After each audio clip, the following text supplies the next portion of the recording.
A short update on the equinox eclipse energies, March 18, 2015.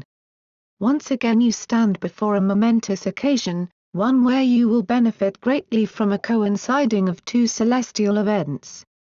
For this time, at the time of the year when the placement of the celestial body that you inhabit relative to your sun seems to put everyone in a state of perceived balance, you will be visited by another event that will affect the impact the energies that these two simultaneous events will have, not just on you, but on all.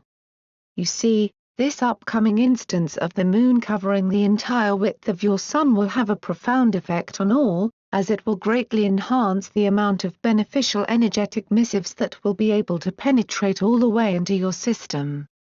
Again, our words may seem to be unduly convoluted, but what we are trying to convey to you all is this. It is not by accident that this upcoming solar obscuration will coincide with the date that you call the equinox. For on this day of perceived balance, the moon's obscuration of the sun's disk will serve to ignite quite a few energetic connectors within you all, connectors which have been lying dormant waiting for just this moment to arrive. Again, this will not be news to any of you. After all, what is this journey if not a seemingly endless succession of such ignitions and activations? But this time, it will be a series of events that in turn will serve to put everything into a very new perspective indeed, and yes, we do mean that in every sense of the word. You see, as the sun's rays will seem to be lessened by the encroaching presence of the moon, what will in effect happen is that all of the energy that does not constitute the visual part of the sunlight will be greatly enhanced. This may sound counterintuitive in many ways, but this is indeed what will happen. For as you are perhaps aware of already, what comes your way by way of the sun does not necessarily originate there. Rather, it comes through the sun, and so in this instance, it would be more fitting to think of the sun as a portal for added enlightenment rather than as a singular specimen of celestial matter defined by its outer limits and its placement in the fabric of space.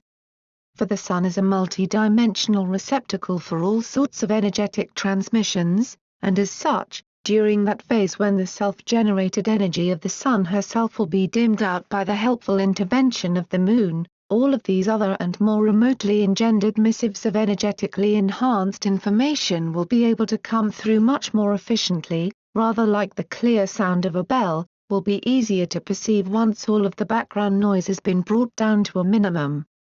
So too will it be during that period of hush that will be generated during the time of the solar eclipse, and even if this blocking out of the light will only be visible from a small part of your globe, the effect this will have will indeed be a global one. Nor will it be confined to the period of the obscuration itself.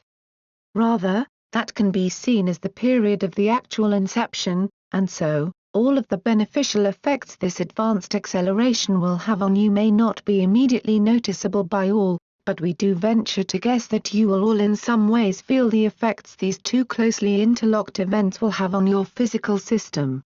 Again, any discomfort will only be temporary, as by now, your physical vehicles are well up to par on every criteria. But as always, the perception you will have of this may differ, as the outer layers of your being may still be more perceptive to disturbances than that by now rock-solid core of yours. So again we say no, that all is well, even if the incoming swells will be more than enough to knock quite a few of you off your feet for shorter or longer periods of time. So just allow yourself to be taken to a point of utter stillness at times. And remember, even though your physical vehicle is indeed an extremely resilient one, it still needs all the support you can give it during these extra strenuous times, so make sure to listen well to any suggestions it may have as to what you can do to assist it, whether that be in the way of dietary needs, physical exertion or lack thereof.